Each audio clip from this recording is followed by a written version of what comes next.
You're listening to the Eagle Eye in the Sky podcast. Now here's your host, Fran Duffy.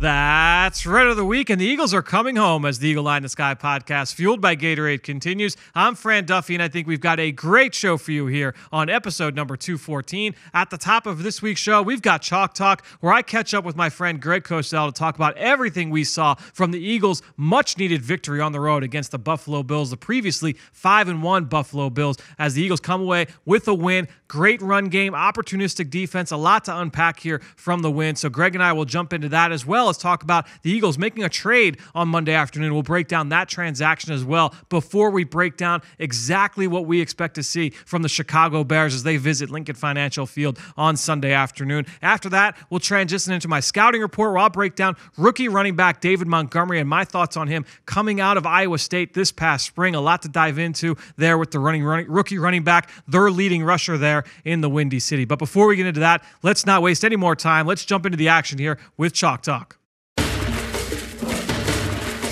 Let's get down to business. It's time for Chalk Talk.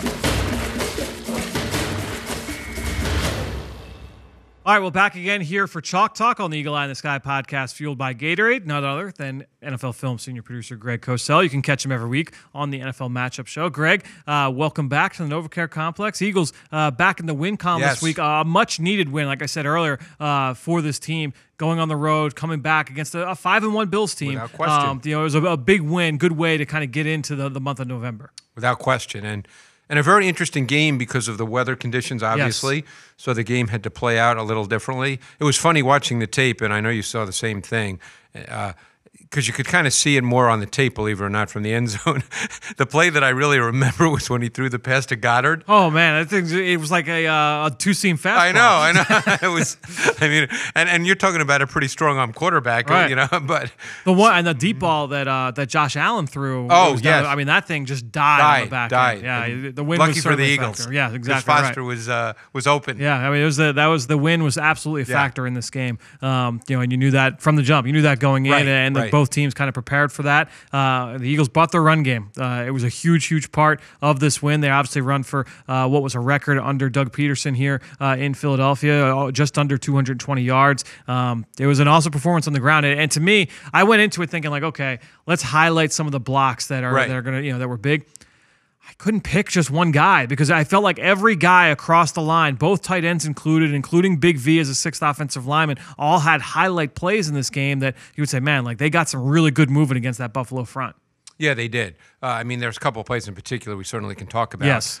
But, it struck me. And again, it was obviously a really important win, and you can't look past the season. I mean, obviously they've got the Bears and then the bye, correct? Bears, then bye, yes. Right. But it was really interesting as I watched the game live and I also, watched the tape as to what is ultimately the best way for the Eagles to play on offense. And believe it or not, I started to think a little bit about the Seattle Seahawks. Okay. Because a lot of people would say that Russell Wilson is a top 3, top 5 quarterback in the league. Obviously, Carson Wentz has not played long enough or been in a Super Bowl, and Wilson's been in 2, 1-1. But the way the Seahawks play is they start their offense with the run game. And they almost play with Wilson, as great as he is and can be, as if he's a complementary piece to an offense. Right.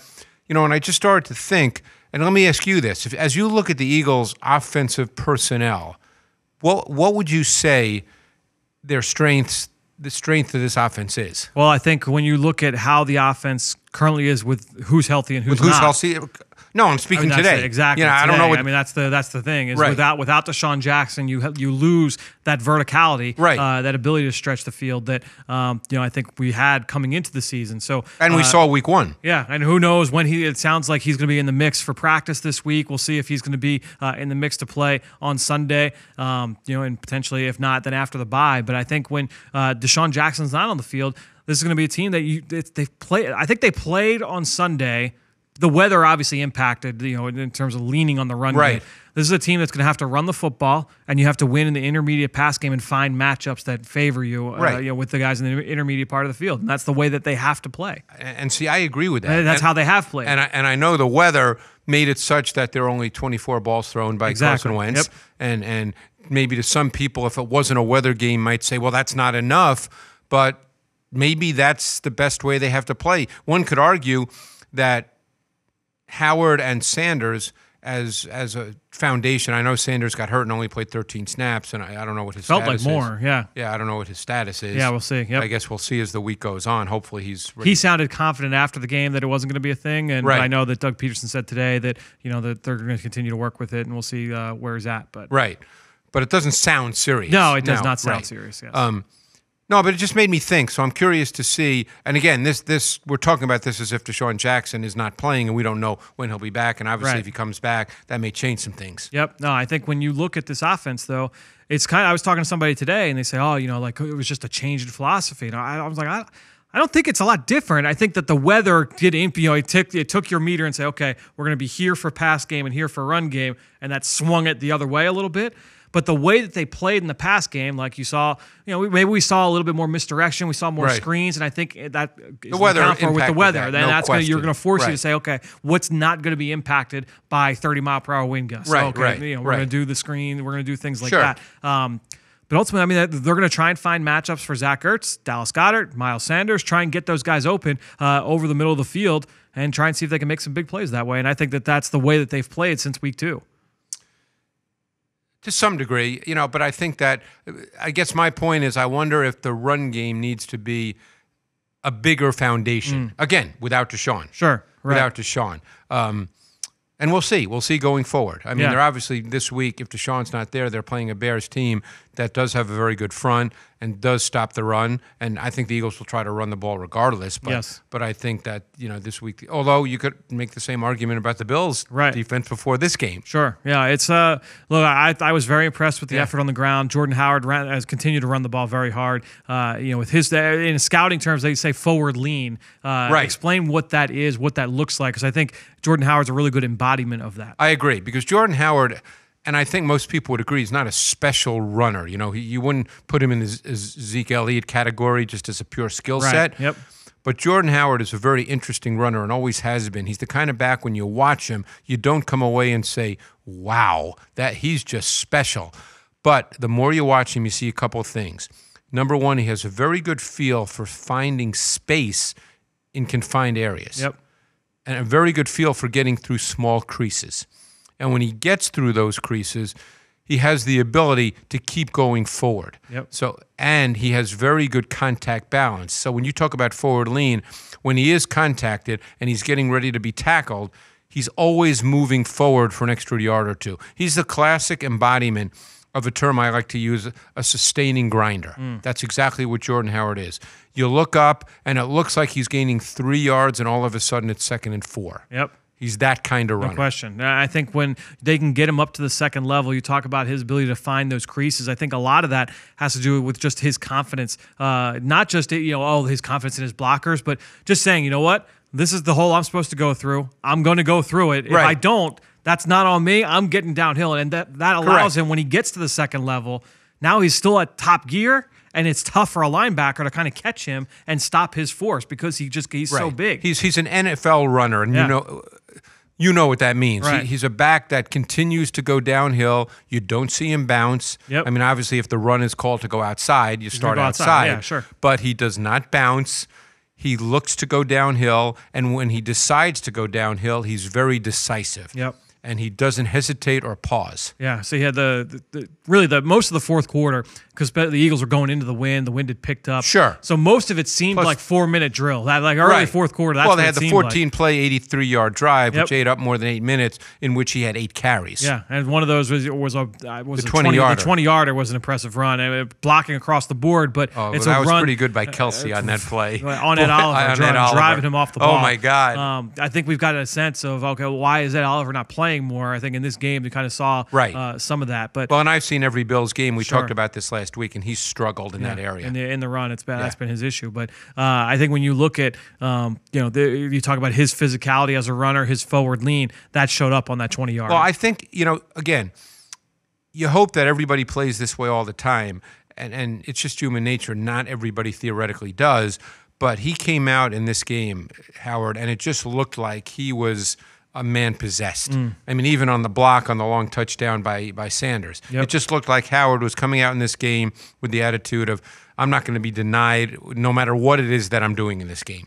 I'm going to be honest, and let's transition to Sanders. In this game that was unbelievable. I think it was against Milano. Yes, it was. It was big time. It really prevented a hit on Carson Wentz. It was really good. I'm mad that I didn't tag it to post for the article this week. It was a really good play. But let's get to the Miles Sanders run, because obviously, look, the longest play for the Eagles this year, 65 yards, the longest play of his career, obviously, comes out of 21 personnel, 2 backs, 1 tight end. Correct. Split backs in the gun, which was the first time in this game. Had they shown that this year? So they did it 3 times last week. Okay. And they did it twice in this game. They threw it on the first one. It was an RPO. They ran in the same run concept, but he threw a fade to Alshon to the right. Because I know they had done it.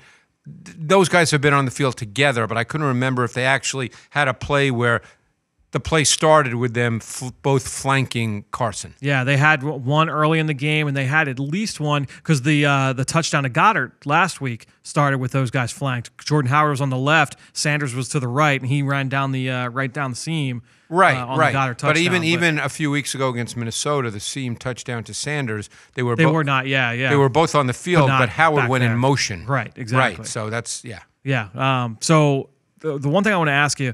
We talked all offseason and really going back to last offseason about 12 personnel, 1 back, 2 tight end, and the need for balance and things like that. What is the difference between 21 personnel and 12 personnel in terms of how teams – I'm trying to think of the right way to ask this, because I think a lot of people defend it, and then just also, I guess, the challenge that face offenses to try and stay balanced out of those looks. Because when we say 21, it's not just a fullback with the 2 tailbacks, I should say. Well, here's the difference for a defense right off the bat. Okay. When you have receivers on the line of scrimmage, as tight ends tend to be, I mean, can they be in the backfield? The Eagles don't really do that. Some teams do. But when the Eagles have 2 tight ends on the field, they're on the line of scrimmage. Those players, from a defensive perspective, are immediate vertical threats and have to be dealt with as such. When backs are in the backfield, and this is really why the all-go 8-seam concept is really an interesting concept in the league, and why every team now seems to be doing it, including the Bears this past week with Tariq Cohen for 31 yards, is because backs, when they're offset in the backfield, are removed from the ball and are not immediate vertical threats. And therefore the defense just sees that differently. And that's the immediate difference from a defensive perspective. Yeah, just looking around, I think, and a lot of fans and media are quick to say, like, we've seen it over the last few weeks here in Philadelphia with all the big plays that Miles Sanders has created. A lot of people are very quick to say, we'll just put him in the slot and you can do that. I think I look at Chicago. The defense handles that differently. Exactly. And I look at what Green Bay and other teams have done to the Chicago Bears when they're coming in. They've got Tariq Cohen. We're going to make them this dynamic, versatile playmaker. We're going to move them all around. The teams just treated him like a receiver, and they said, "Okay, we're going to put a slot corner on him." No question. That takes away the value of that guy in my mind for the most part. I mean, Aaron Jones got a touchdown against Oakland last week where he came out of the backfield. If I'm not mistaken, his long. Not his touchdown, but his long completion where he stepped out of bounds this week. He came out of the backfield. It changes the dynamic for a defense more often than not. When a back is in the backfield, offset, if a team, let's say, is going to match up, it's going to be a linebacker. Yeah. To me, if you put him on the line of scrimmage, it changes the defensive dynamic. Right.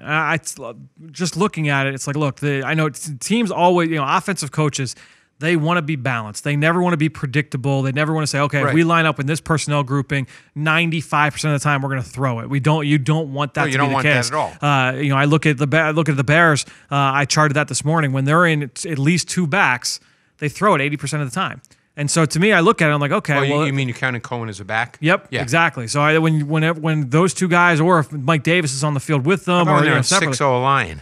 That one's a little bit different. It's a little nuts this week. They did a lot. It was like 3 of the first 5 plays, and they did a bunch throughout the course of the game. It was Montgomery, 12 of his 27 carries came with 6 offensive linemen on the field. Yeah, what's the kid's name? They're from Kansas, right? There was the Cornelius Lucas. Cornelius Lucas, yes. Kansas State. Kansas State. Yeah. Big boy, by the way. Big kid. Yeah. So I think when, to me, I like the fact that they were able to get an X play in the run game out of 21 personnel because that shows that this is a team that's willing to be able to run the football. You want to come out in nickel, which the Bills were in that play. That's correct. That allows you to say, okay, like we're going to try and take advantage of this and see if we can get a guy downhill. Having a player like Howard. I think the Bills were in their conventional nickel, meaning I think they had Taron Johnson. Yes, on the it field. wasn't Dean Marlowe. Yep. Which is their big nickel. Yep. Right. Yeah, and I think that to me is big for this offense moving forward. It's one thing I find to be very interesting because now.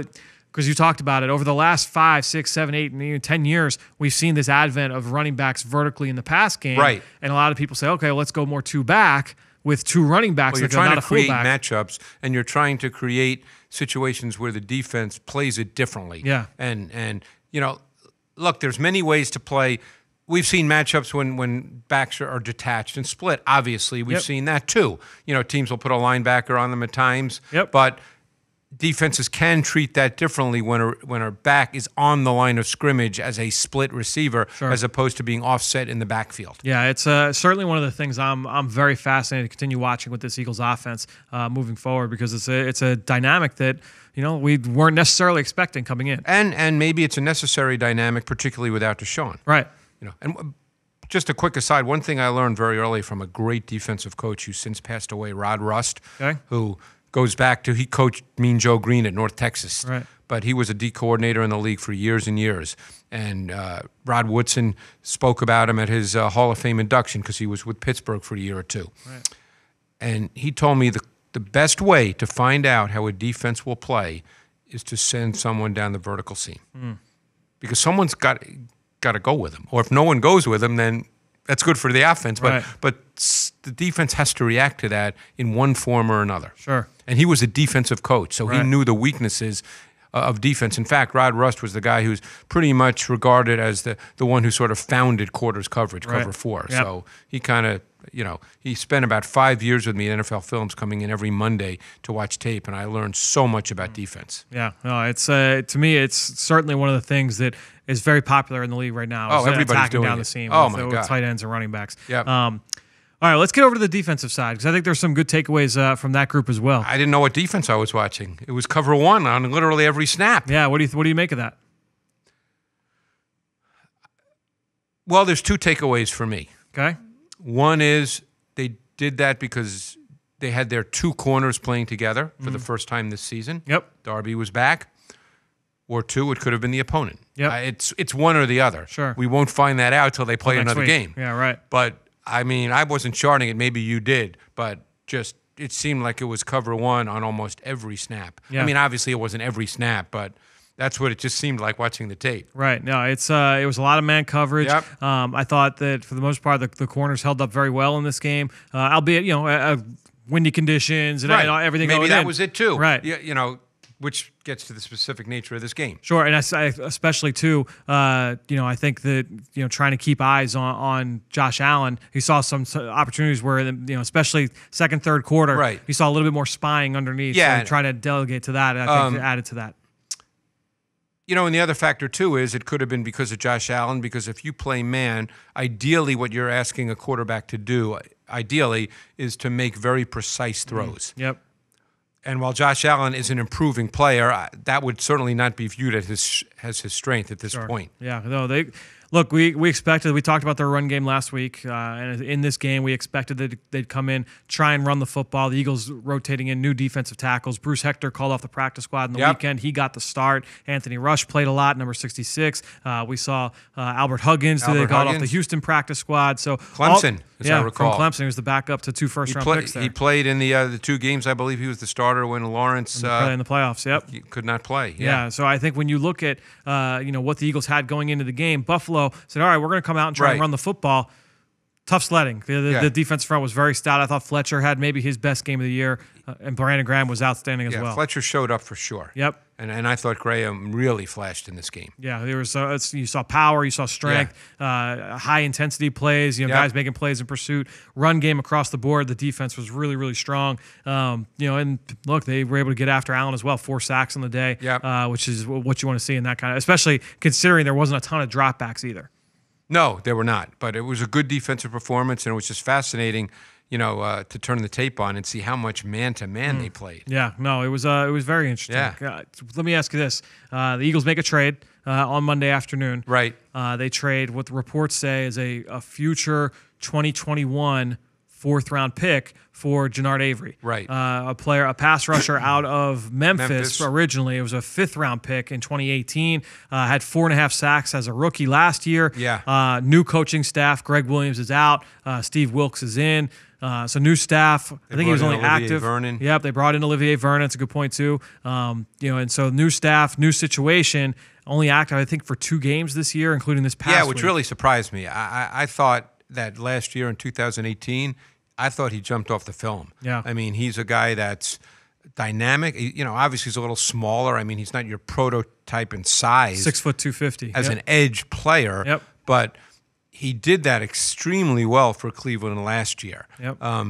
Now, Steve Wilkes, obviously, I think is a little more traditional and conventional in his view of a 4-3, whereas I think Greg Williams is probably a little more out of the box at times. Yep. Just a philosophy thing. No one's right, no one's wrong. But I think Avery really was dynamic.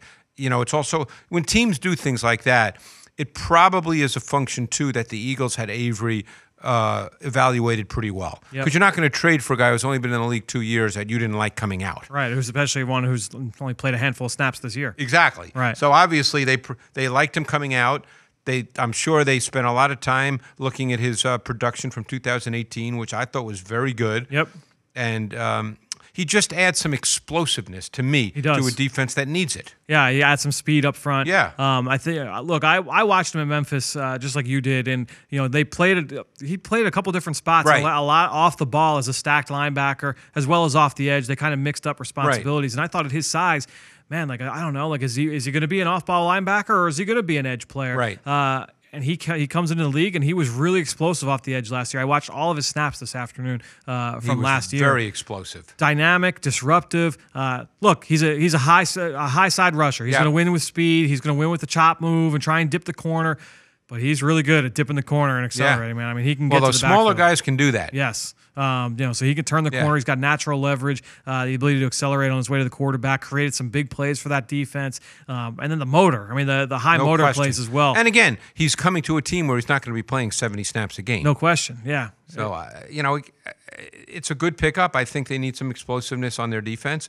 And I don't know how they totally see him. Maybe there are snaps, too, given the linebacker situation where he plays off the ball. I don't know. Yeah, I think that he does have experience doing that. He does have experience doing that. I think when you look at some of the things that the Eagles have done from a sub-package standpoint, and standing some guys up, moving them into the B gap, doing different things with stunts and twists, I think he'll bring a lot of value there as well. I would agree. Yeah, that's something that he did pretty well going back to last year in 2018 in Cleveland. So, I think it's going to be very intriguing. I think big picture, too, I think you look at this defensive end group and you say, all right, you've got some young players now and a bunch of former 4th and 5th round picks. Josh Sweat, you've got now, Genard Avery, you've got Sharif Miller this past year. They have also Joe Osman, who's out for the year with an injury that he suffered this summer, but looked good in the summer. So guys that I think are going to factor into the rotation moving forward. And Deshaun Hall as well for a 3rd round pick. Sweat seems to be the guy that they like now because this particular week anyway, when they went to their sub front, it was Sweat and Barnett on the edge and Cox and Graham inside. Yep. Sweat was getting those snaps on the edge. And I'll tell you what, he's continuing to have a few nice rushes every week. Like I'm very, very pleased with how his development. I know so are they, obviously. Yeah, it's not. Obviously, it hasn't shown up with he's got 7 sacks so far this year. It's not always the case. I think when you watch him, you see a guy that's really coming along as a pass rusher, because that was his thing for coming out was, man, you see the size, you see the strength, the motor, the first step, when it's all there, but just has to figure it out. Sure, he's showing that he's figuring it out, which is good to see. Yeah. All right, let's get to this matchup against Chicago. It's going to be interesting because I think, the Bears obviously have had very high expectations coming off the season they had last year. One of the better teams in the NFC from a record standpoint. They go to the playoffs, and then the Eagles bounced them from the postseason. You could argue that they should have won that game. Yeah, I mean, they kicked the field goal. Yep, this blocked field goal that falls down, off the fingertips of Trayvon Hester. But they haven't met. I don't think they've met expectations so far this year. It's 3-4, I believe. Yeah, they're right? 3-4. Yeah. Let's talk about their offense. What are you seeing from this Bears offense? Well, I think they've struggled. Look, Mitchell Trubisky's taken a lot of heat. People can debate what he is or what he isn't. Yep. But he obviously missed some games. Now he's back. I think they're trying to figure out what they are offensively. Yeah. They drafted David Montgomery from Iowa State, who in their mind was a better Jordan Howard, which is why Jordan Howard's not there anymore. Yep. And through the early part of the season, they could not get the run game going. People would yell and scream that they need to run the ball. Well, they did run the ball. I mean, Montgomery had a game a few weeks ago with 18 carries, followed by a game with 21 carries, and they didn't gain a lot of yards. Yeah. So they were running the ball. They just weren't running it with any success. Yeah. They got the double teams going to the point of attack yesterday. Oh, a lot my of gap God. scheme stuff. They moved the Chargers. I just so you know, I mean, and I don't know if you sometimes do this, but I just charted every one of his runs. Okay. And just type of runs. Yeah, sure. And you had ISO lead out of straight eye, power out of shotgun, same side power out of shotgun, duo/inside zone out of shotgun, inside trap from offset alignment with Cohen the eye back. Yep. Outside zone is an eye back. Zone lead out of straight eye, a pin pulse scheme with both offensive guards pulling, gap scheme with both the offensive guard and the offensive tackle pulling across the formation. Yep. I mean, they had a lot of different runs. A lot of variety there. And 6 offensive line personnel, which tells you, I think, where they see themselves right now. Yep. They're generating big plays at a lesser rate than the Eagles are. I mean, they're Right. not creating big plays offensively. But I think they're trying to, Trubisky has come back. He's been very up and down, although he did make some good throws this week. The one at Trey Burton was a big-time throw. Yeah, and he also, I thought that some of those throws were really well-defined and well-schemed by Matt Nagy against a pretty much anticipated cover 3 defense, Right, which yes. the Chargers play a lot of. Yep. Obviously Montgomery got going this past week. The use of 6 O-line personnel was a major component of their offense. They pretty much lined up and said, here we are, we're going to run the ball. Yeah. That's gonna be the test, I think, in this game. Is you got to keep that from happening. Try and make them one-dimensional. I feel like that's a broken record because we've said that over the last few weeks. But I think most defenses, look, unless you're playing Tom Brady or one of those guys, you pretty much want to play. And there's not many of those guys, by the way. Right. You pretty much want to make every team one-dimensional and having to throw the ball. Yeah. And look, with the quarterbacks that they've played, I think one of the other themes that we'll see in this game, like last week, like the week before, the quarterback, if you're able to confuse him and get to him, he may throw you a couple, but if you get to him, you've got to get him to the ground because he can make plays with his feet. He did that on that final drive to put them in field goal range to win the game. The final play was him scrambling and put them in position to win the game. And he can do that. Yeah. So the question becomes, getting back to the man coverage, look, they obviously played a quarterback who could run this week, and they chose to play a lot of man coverage. Yep. So will they choose to play a lot of man coverage this week? I actually think the receiving core of the Bears is pretty good. Pretty good. It's a good group. And if they didn't, if Trubisky and Chase Daniel, who played for 2 or 3 games, if those guys were a little more consistent, we might be talking about a receiving core that's pretty good. I mean, it's Gabriel, it's Anthony Miller, who I really like and had some plays this week, and we know what Allen Robinson is. Yep. I mean, Allen Robinson isn't quite Michael Thomas from the Saints, but stylistically he's similar. He's a big body. Very smooth, and he can line up as the X. He can line up in the slot. So he's a tough matchup. Yep. And if the Eagles choose to play a lot of man, the question becomes, hey, they could put him in the slot, and maybe that's Sidney Jones. Yep. He's on pace for about 100 catches, over 1,000 yards this season. Has been good against the Eagles in the past. This is a guy that can go up and get it. He's a good receiver. He's a good receiver. So they have good receivers. Yep. It's just that the quarterback play has been very, very spotty. Yeah. Well, let's go over to the other side because I think defensively, I think that's the side of the ball that they wanted to hang their hat on. They lose Adrian Amos in free agency. He goes from Chicago over to Green Bay. They lose Vic Fangio, obviously, goes over to Denver to be the Broncos head coach. Outside of that, not a ton of turnover. They lost Akeem Hicks due to injury midway through the season. A couple weeks ago, they lost him. Now, is he done? He's on injured reserve. I'm not sure if they think he's going to come back or not. That's a big loss. He is on injured reserve. Although they've got, some guys who are not names. Like, I think Robertson Harris has played well. I mean, you go back to week 1, that Green Bay game, the opening game of the year, he had, what did he have, 2.5 sacks in that game? I'll tell you another guy that, to me, and I've watched every Bears defensive game, who stands out to me is Nick Williams. Nick Williams makes plays, no doubt. And I didn't realize when he'd come in the league. He's been with 5 or 6 teams. He came out of Sanford, yeah. 2013. He looks leaner than he did. I remember coming out, he was a big kid. He is long. Yes. He's athletic. Yep. I mean, he shows up on tape. They've developed a lot of big athletic kids in the interior. They're still a little bit raw, but they make flash plays. And it's going to be interesting because, look, Andre, I don't know what Jason Peters' status is. Yeah, I don't know. No, I don't know. I mean, if Dillard has to go, this will be a tough deal. Yeah. It'll be interesting how the Eagles choose to handle that. There's many ways to handle that. Yes. People probably automatically say, oh, you got a double team. Well, you don't have to. There's ways to handle that with your play calling, with your formations. You're talking about the matchup with Khalil Mack, potentially. Or even Leonard with Floyd, yeah. who's pretty good too, by the way. I like Leonard Floyd a lot coming out of Georgia. Yeah. I think that when you look at him, he's more the kind of player you would want Dillard to match up with from an athleticism. He has developed a little bit more power. He has. Over the but course obviously, of his career. Khalil Mack's a problem. That's a problem for anybody. That's a problem for anybody. Yep. So, we'll see how the Eagles choose to handle that. Obviously, it's not as much of a problem if you can stay in normal down and distance situations. It becomes a problem if it's 3rd and 9, if there's too many of those. Yep. But no, they've got players. And, I tell you what, by the way, I don't think Roquan Smith has played quite as well this year as he did a year ago. He has not, no. I think he's a little slow to trigger this year. Trevathan has been a little slow to trigger as well. Both guys, Although I think Trevathan is really good. Trevathan's a good player. I've always liked Trevathan. Yeah, I like Trevathan. I think both guys have been just a little bit hair late to kind of see things and trigger a little bit. But, I mean, they can be, in any given game, they can be great players. I'll tell you who's impressed me. Kyle Fuller's really good. He's a good player. The pick he had this week was really, really good. Yeah, he's a really good player. Really instinctive. Although I thought that was a pressure pick. It was a pressure pick. I forget who. It might have been Mac. I believe so. I believe it was Mac. You're breaking it down on Eagles game plan this week, so we'll So dive I into guess that we'll play. find out. Well, I didn't. Find out here in a I little did make bit. a note of it, so let's see what I said. Let's see, because it was early in the game. Yep. It was third down. They're one of the best third down defenses in football. Oh no, it was the blitzing Trevathan who was clean through the A gap. It was an A gap pressure. Yeah, right? yeah, It was double a mug front. Yeah.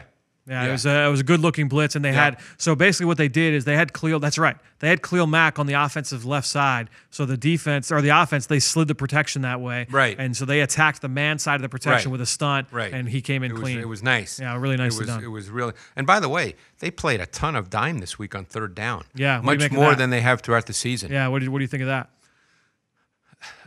Again, in their mind, it was important for this game because they'd only played, I think, 12 or 13 snaps of dime the whole year going into this game. And I believe they played dime on every 3rd down but one. Was Chuck Pagano a dime player or a dime coach in Indy? I can't remember. Yeah, I can't remember But either. they played Deion Bush, who's a safety from Miami, who I like coming out. Yeah. Now, at times, they also play dime with a 4th corner, with McManus. Right. But this week, they played dime with Bush. And a couple of times he was on the line of scrimmage, but he matched up to the tight end versus 11. He matched up to Hunter Henry. Interesting. Well, that'll be something to watch then for this matchup for sure. It's a really good 3rd down defense. They certainly can bring pressure. It's still a good defense. The corners are very experienced and they're solid. Their route recognition's really good. Yeah. They don't flop them. No. Prince plays on the right. Yep. Prince of Mukamar's right corner. He's on the right, and Fuller plays on the left. Yep. And Buster Screen, who's been in the league a lot of years, is a good player. Yeah.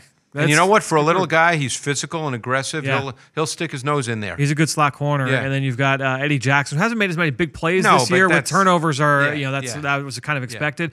He's a good player on the back end. And Clinton Dix. Yep. It's a solid back end. It is. It's a good defense from a personnel standpoint. Yep. I think they play a little more man coverage under Chuck Pagano than they did under Vic Fangio, and a little more single high. Vic had that kind of blurred lines with his safeties. 3rd down, it's heavy single high man. It's correct. Heavy single high man. Heavy single high man. Yeah, that's kind of their MO. And because just wanted to give people a peek behind the curtain when we're doing Eagles game plan. Sometimes it's easy. You go in and say, all right, what do I want to talk about for this defense? All right, we're talking about that. But for some teams, I'm like, all right, well, let's find out what are they really good at. Okay, let's try and dive in. Right. So for this one, we could talk about what do they do with Khalil Mack? What do they do here? What do they do there? But I said, you know what? This is a top 5 third down defense. What do? So I dove in. They play single high man. Single high man. You're going to see a little bit of pressure, but it's not about sacks and like big play. They play tight coverage and they let those corners play. It's a good group. But they'll stunt too. Yes, they will. They do a good amount of good stunting. at that. Tough matchup. Leonard Floyd's a really good impact player in those stunts and bend. twists. Yes, exactly. No question. This is a tough matchup. Yeah, it'll be a fun one. Well, Yeah. Greg, we will be joining you this week or next week to break down this matchup. Appreciate the time here, as always, on the Eagle Eye in the Sky podcast, fueled by Gatorade. All right, Fran.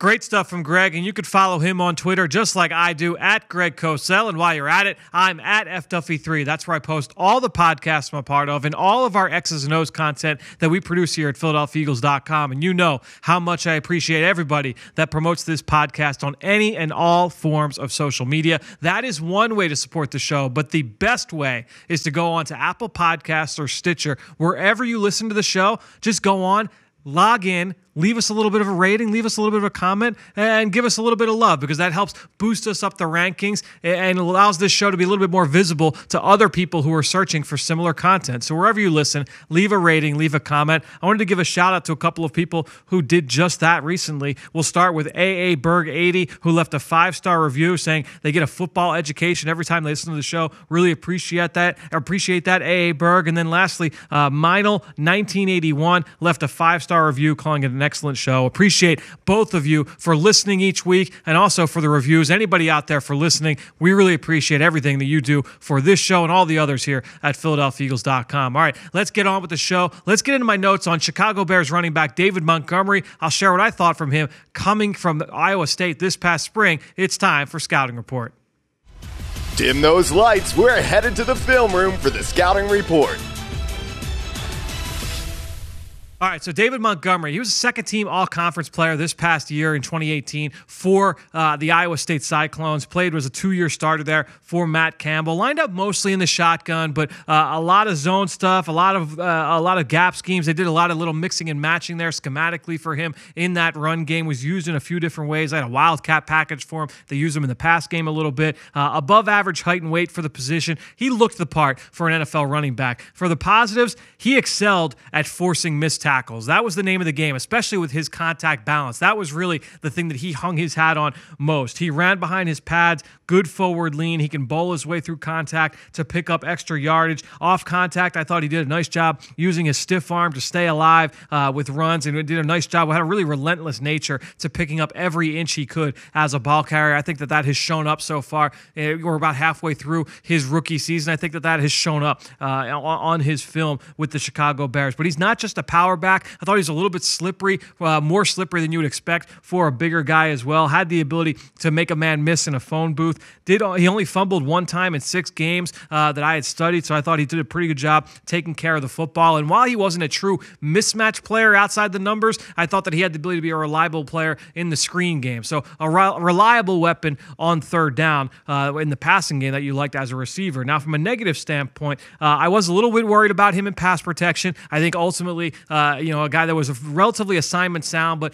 did have a couple of missed opportunities as a blocker. So that was a concern for me coming into the NFL. I didn't see him as an explosive or dynamic athlete, not a guy that would be a mismatch player. So if you talk about, okay, what are the differences between Montgomery and a Miles Sanders? I thought Miles Sanders a little bit more dynamic and a little bit more consistent in pass protection. Those were really the two big differences for those two guys. And he did, Montgomery, leave some runs on the field. There were times where I thought he was a little bit too anxious to try and cut back and find plays outside the numbers. So while he did a good job of making people miss, I thought he could be a little bit more judicious with staying inside the structure of the play. So those were some of the negatives I had on David Montgomery, but a good player that I liked. I had him and Miles Sanders very close together coming out of college football this past spring, and both have been able to find impacts here so far in their rookie seasons in the NFL. Overall, I wrote down about Montgomery, not a guy I would call a special athlete, but he has a knack for making people miss. He refused to go down and settle for short yardage. He'll get dirty yards for you. Not a big play threat as a runner or as a receiver, but I saw a high floor player who can serve in a committee, potentially be a primary ball carrier in a good NFL run game. And that's kind of where he's at right now, is that he's the lead back in a committee. Both he and Tariq Cohen certainly play a part in that run game for the Bears. You've got Mike Davis there as well, who's a veteran in this league. So he's playing the part as a lead back in a committee.